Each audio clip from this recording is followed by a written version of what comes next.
네, 안녕하세요. 애틀란타 BDS의 한현부동산 전문인입니다. 네, 안녕하세요. 주택융자 전문인 최윤석입니다. 여기 애틀란타, 조지아 계속 인구 많이 유입되고 있어요. 엄청 유입되고 있죠. 얼마 전에 또 SK가 또 자리를 잡았죠. 네, SK 이노베이션이 네. 또 이렇게 타 회사랑 또 합의를 다 했다는 뉴스도 또 접하고, 지금 분위기에서 또 한국에서도 많이들 이쪽 조지아로 이주를 계획을 하시고 많죠. 네, 실제로 저희가 문의 받고 같이 일해드리고 있는 손님들 중에서도 한국에서 이제 막 오셔가지고 자리를 잡으시려는 분들이 많아요. 많아요. 네, 그래서 오늘 그분들이 융자 관련해가지고 질문하신 것들을 한번 정리해가지고 네. 영상을 한번 만들어봤습니다. 네. 그래서 한번 어떤 것들을 많이 궁금해하시고 또 어떤 식으로 융자를 다가가셔야 되는지 최윤석 융자 전문인이랑 한번 제가 질문 형식으로 한번 여쭤볼게요.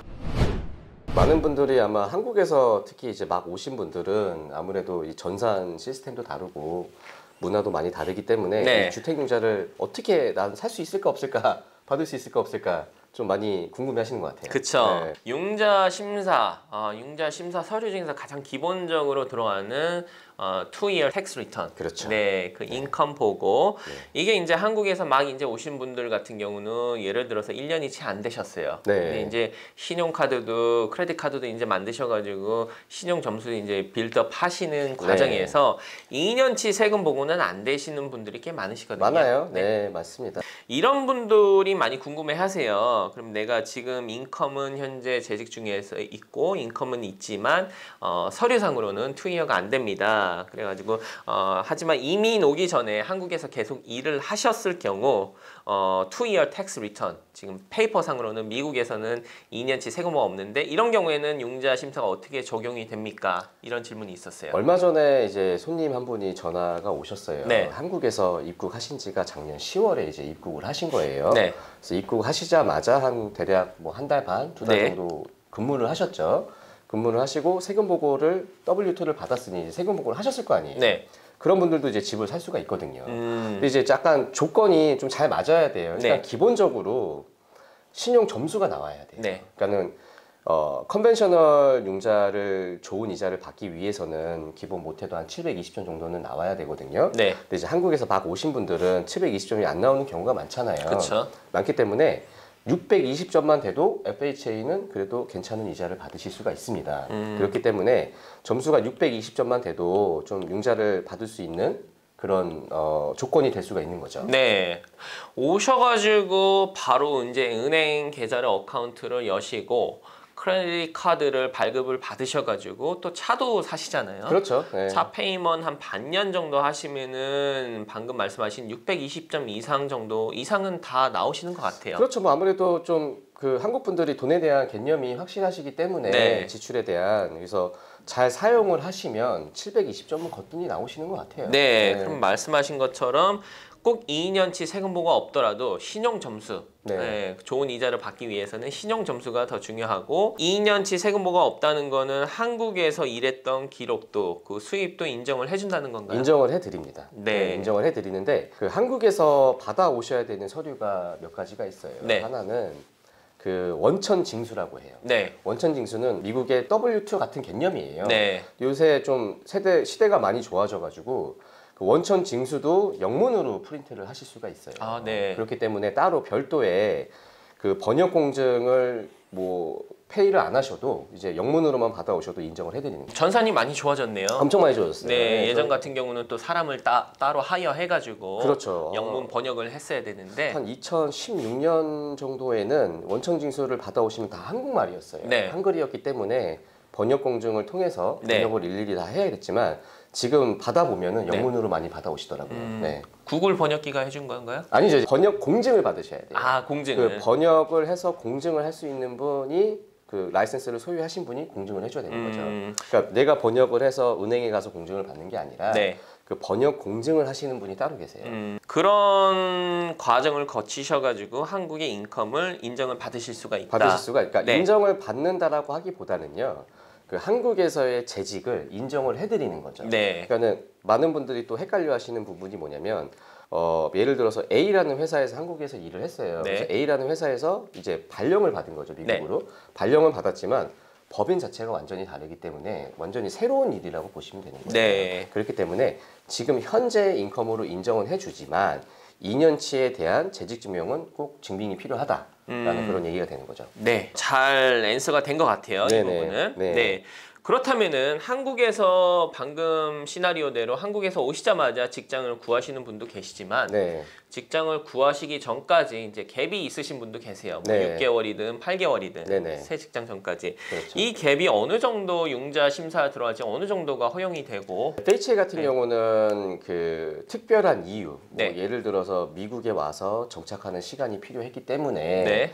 뭐 이것저것 알아보다 이제 뭐 회사를 찾아서 내가 취직을 했다라는 네. 그런 거는 좀 타당하죠. 네. 타당한데 이제 뭐 다른 이유 때문에 이제 갭이 있으신 분들은 조금 힘든데 네. 이제 이런 거 같은 경우는 FHA 가이드라인에 속하고요. 네. 컨벤셔널 융자 같은 경우는 좀 느슨해요. 네. 그래서 뭐 2년을 봤을 때 갭이 조금 있더라도 어느 정도의 설명만 되면 네. 그 융자를 받을 수 있는 기회가 많습니다. 네. 그러면 FHA랑 컨벤셔널 론, 그러니까 컨벤셔널은 일반적인 융자를 말씀하시는 그렇죠. 거고 네. FHA는 이제 정부에서 은행을 보조하는 융자 프로그램 중에 하나인데 맞습니다. 그 FHA 가이드라인만 아마 이런 부분을 그렇죠. 익스플레이네이션이 필요하다 이 그렇죠. 그러니까 말씀이시죠? 둘 다 익스플레이션이 필요하긴 하지만 네.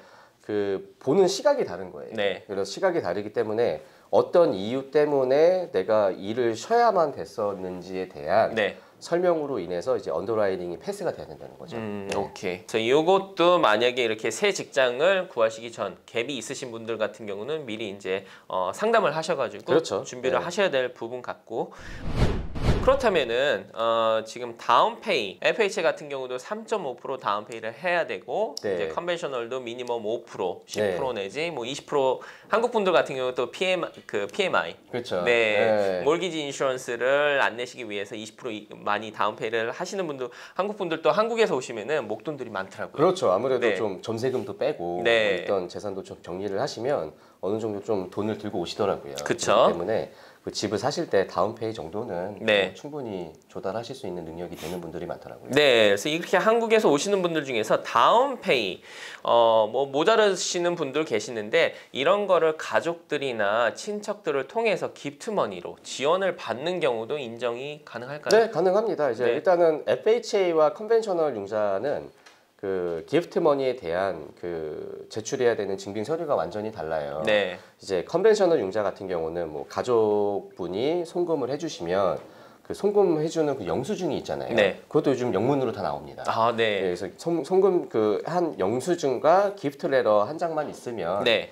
인정이 되고요. FHA 같은 경우는 도너서빌리티라고 하는 거예요. 네, 그래서 이 그 다운페이를 그 나에게 기프트 해주시는 분에 대한 재정 서류를 봐야 된다는 거예요. 네. 뭐 예를 들어서 뭐 약간 인베스터마다 다르긴 하지만 저희 그 일반적인 거는 한 달치 뱅크 스테이트먼트. 네. 그러니까 돈을 붙여주신 분이 한 달치 뱅크 스테이트먼트를 제출을 해야 되는데 이 한국에서 오는 서류는 약간 좀 복잡해요. 네. 왜냐하면 그 뱅크 스테이트먼트에 대한 개념이 없기 때문에 네.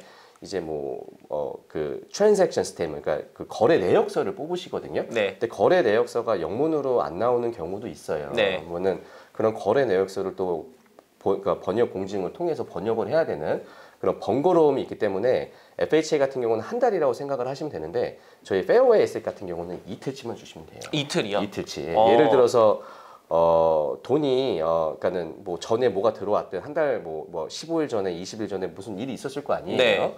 이제 그런 거 다 상관없이 돈을 보낸 시점부터 이틀까지만 저희에게 증빙을 해주시면 되는 거예요. 굉장히 심플하고 간단하네요. 굉장히 심플합니다. 예. 네. 그렇기 때문에 이제 그렇게 그 제출을 해주시면 이틀치에 대한 그런 거래 내역서만 보고도 이제 인정을 받으실 수가 있고요.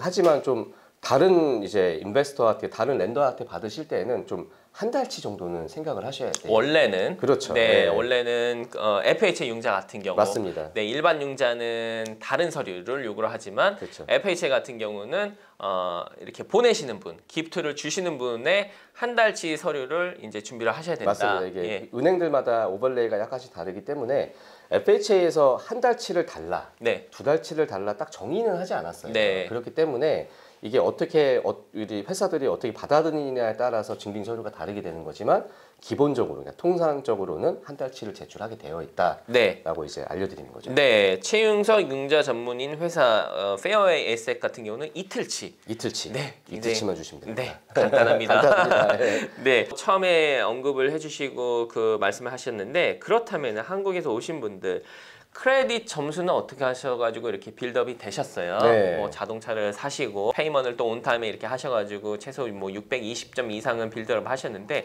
은행에서 그렇다면은 이 크레딧 히스토리도 중요하잖아요. 히스토리가 중요하긴 하지만 네. 예전처럼 트레드 라인을 보지를 않아요. 아, 그래요? 예전은 이제 뭐 아시다시피 우리 예전에 서프라임 때는 네. 서프라임 전에는 뭐 트레드 라인이 2개여야 된다, 3개여야 네. 된다, 뭐 액티브가 뭐가 있어야 된다, 이제 그런 게 있지만 네. 한두 개만 있어도 이제 그런 거에 이제 그런 가이드라인이 없기 때문에 네. 네, 컨벤셔널 FHA는 전혀 상관이 없습니다. 많이 심플해졌어요. 굉장히 심플해졌죠. 네. 굳이 뭐 그 필요가 없는 거기 때문에 네. 예, 거기에 대해서 뭐 트레드 라인이 몇 개다 이게 더 복잡하죠. 예. 오케이. 그러면 오늘 이렇게 한국에서 바로 오신 분들 집을 이제 계획을 하시는 분, 첫 집 마련을 계획을 하신 분들 융자 어떻게 다가갈지 많이 모르셨던 것 같은데 네. 꼭 2년치 세금 보고가 미국에서 없으시더라도 네. 한국에서 재직 증명이 가능하시면은 그 서류도 이제 쓰실 수 있다라는 거를 정리를 해서 영상을 만들어 봤어요. 중요한 포인트는 한국에서 원천 징수를 영문으로 받아오시는 거. 네, 그게 그 이제 키포인트인 서류는 것 같아요. 네, 그 서류는 반드시 필요하시고 네, 맞습니다. 네, 오늘 또 이렇게 좋은 정보 감사드리고 네. 또 저희 BDS에 궁금하신 거 있으시면은 댓글이나 이메일 보내주시면은 또 성심성의껏 저희가 또 준비를 해보겠습니다. 지금까지 애틀란타 BDS의 한현 부동산 전문인이었습니다. 주택융자 전문인 최윤석이었습니다. 감사합니다.